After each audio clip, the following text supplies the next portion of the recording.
Bismillahirrahmanirrahim. Assalamualaikum warahmatullahi wabarakatuh.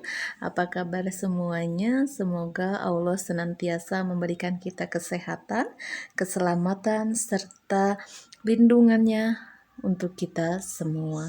Amin ya robbal alamin.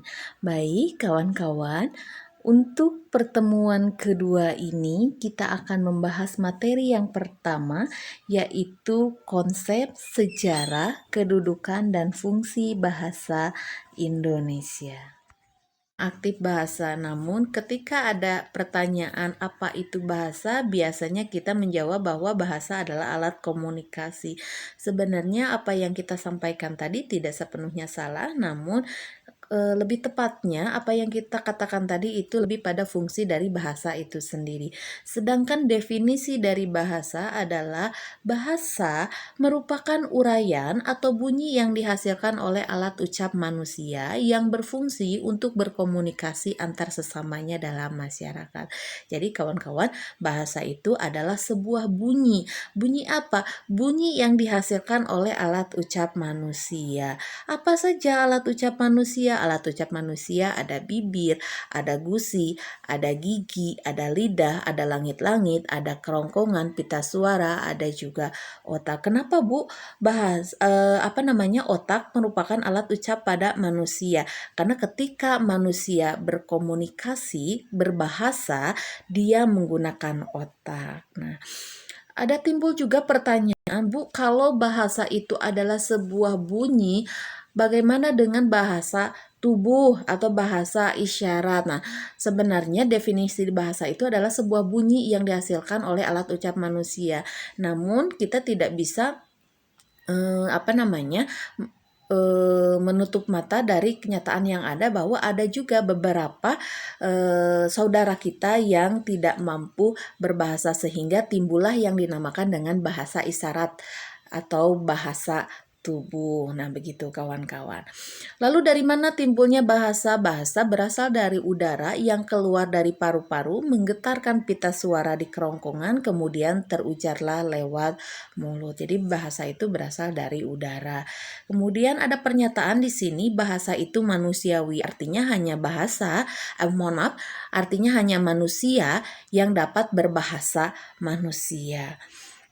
Dari pernyataan ini biasanya juga timbul sebuah pertanyaan, bagaimana dengan binatang yang dapat berbahasa manusia? Apa perbedaannya? Perbedaannya adalah binatang tersebut dia dapat berbahasa karena dia diajari, tetapi manusia dia dapat berbahasa tanpa diajari. Ini menurut teori kawan-kawan, ahli bahasa mengatakan bahwa luar biasanya manusia. Kenapa? Karena manusia dia sudah diberikan bekal bawaan atau innate ability sejak dia masih dalam kandungan. Artinya manusia ini adalah makhluk yang sangat sempurna. Kenapa? Karena dia sudah punya bekal atau dia punya kodrat untuk berbahasa. Buktinya apa? Buktinya ketika dia masih dalam kandungan, alat wicara sudah diberikan oleh Tuhan kepadanya. Jadi ketika kita masih dalam kandungan, kita sudah punya bibir, kita sudah punya gusi, kita sudah punya lidah, langit-langit, kita sudah punya pita suara, kerongkongan, kita juga sudah punya otak. Namun gigi diberikan setelah kita lahir. Bahasa Indonesia. Bahasa Indonesia lahir atau berasal dari bahasa Melayu. Artinya bahasa Indonesia ini berakar dari bahasa Melayu. Dalam pemakaiannya, bahasa Melayu telah digunakan oleh sebagian besar penduduk yang hidup di Asia Tenggara waktu itu. Ini membuktikan bahwa bahasa kita ini hampir sama dengan bahasa yang lainnya ya, kawan-kawan, sama dengan Malaysia dan daerah-daerah Asia Tenggara. Masyarakat yang berbeda bahasa dalam berkomunikasi menggunakan bahasa Melayu. Jadi bahasa Melayu sudah digunakan oleh sebagian besar masyarakat saat itu untuk berkomunikasi antar sesamanya. Bahasa Melayu disebut sebagai lingua franca atau bahasa perantara. Jadi bahasa Melayu ini dijadikan bahasa yang menjembatani antara bahasa yang satu dengan bahasa yang lainnya.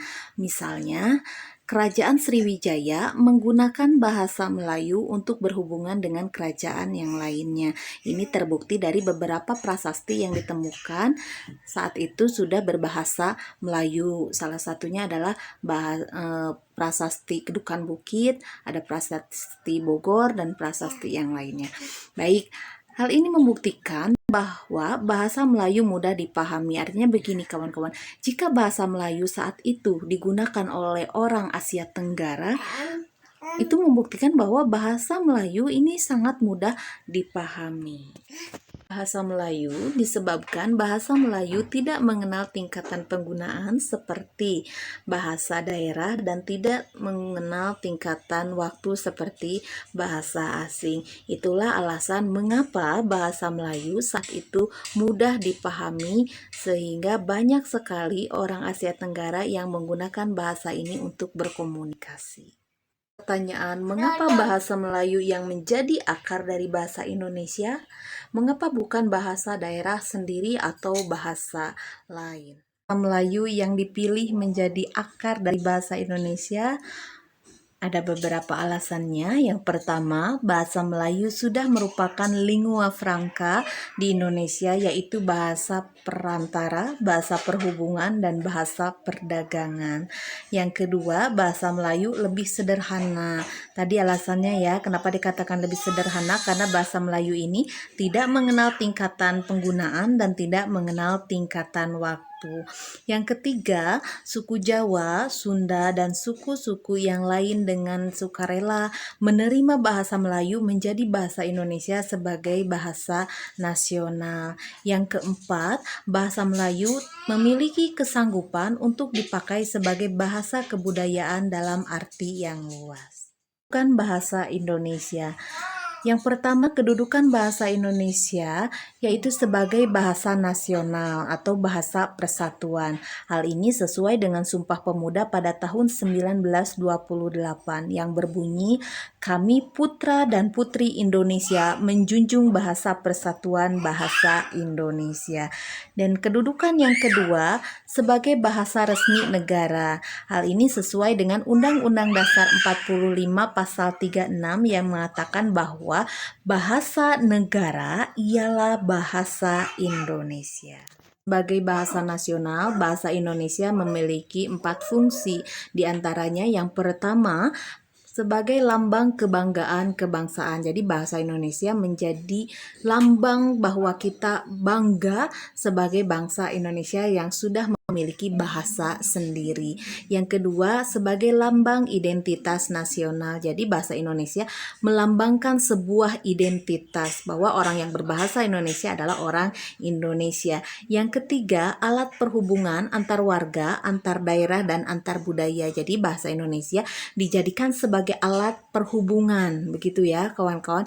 Dan yang terakhir, bahasa persatuan berbagai suku bangsa dengan latar belakang sosial budaya dan bahasanya masing-masing ke dalam kesatuan kebangsaan Indonesia. Sebagai bahasa resmi negara, bahasa Indonesia memiliki 4 fungsi juga. Yang pertama, sebagai bahasa resmi kenegaraan. Artinya, bahasa Indonesia selalu dijadikan sebagai bahasa resmi dalam acara-acara kenegaraan. Yang kedua, sebagai bahasa pengantar resmi di lembaga-lembaga pendidikan.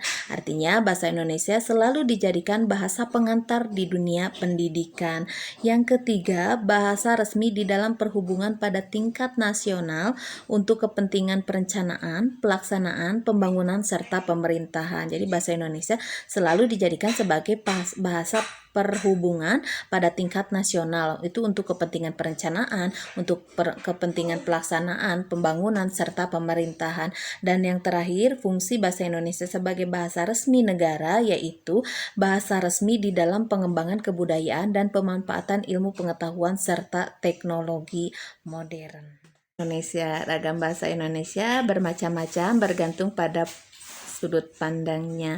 Di sini Ibu mencantumkan 5 poin sebagai contoh. Yang pertama, dari sudut pandang situasi akan muncul ragam bahasa resmi dan ragam bahasa non-resmi.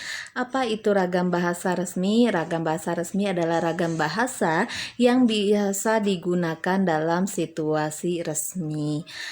Yang kedua, dari sudut pandang penggunaannya, maka akan muncul bahasa yang baik dan bahasa yang benar. Untuk bahasa yang baik dan benar ini akan Ibu jelaskan secara mendalam di slide berikutnya. Yang ketiga, dari sudut pandang kebakuan, muncul ragam bahasa baku dan ragam bahasa non-baku. Ragam bahasa baku adalah ragam bahasa yang kebenarannya sudah dilembagakan atau disahkan. Yang keempat, dari sudut pandang ilmiah akan muncul ragam bahasa ilmiah dan ragam bahasa non-ilmiah. Apa itu ragam bahasa ilmiah? Ragam bahasa ilmiah adalah ragam bahasa yang biasa digunakan dalam karya tulis ilmiah.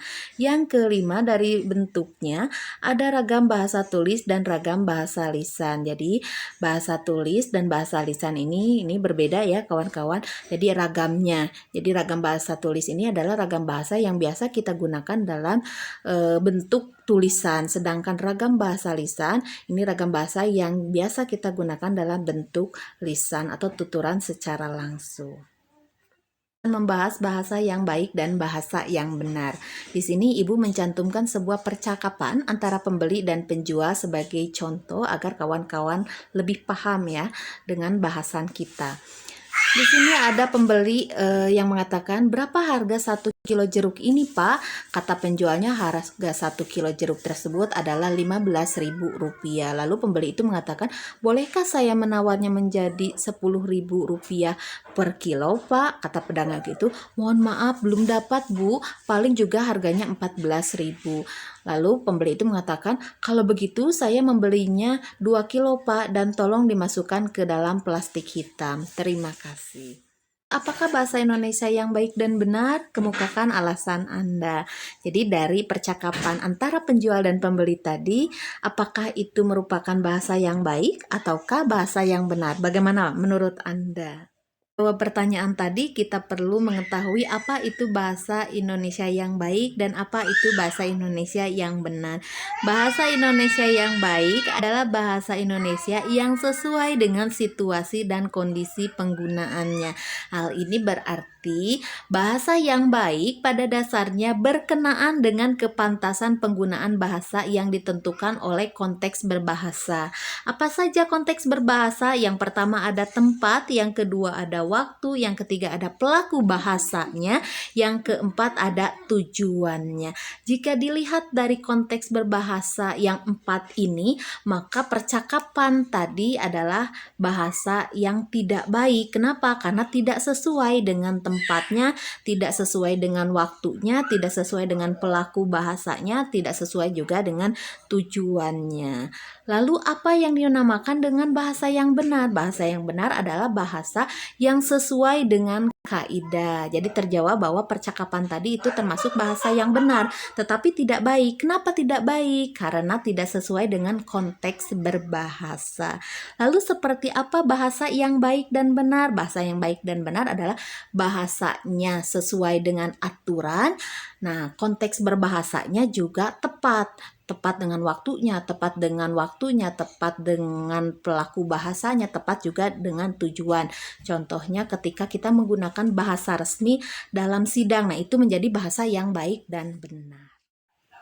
Terakhir, ada latihan yang harus Anda kerjakan. Silahkan dikerjakan latihannya, kawan-kawan. Untuk tenggat waktunya ada di Google Classroom. Terima kasih. Sampai jumpa minggu depan. Wassalamualaikum warahmatullahi wabarakatuh.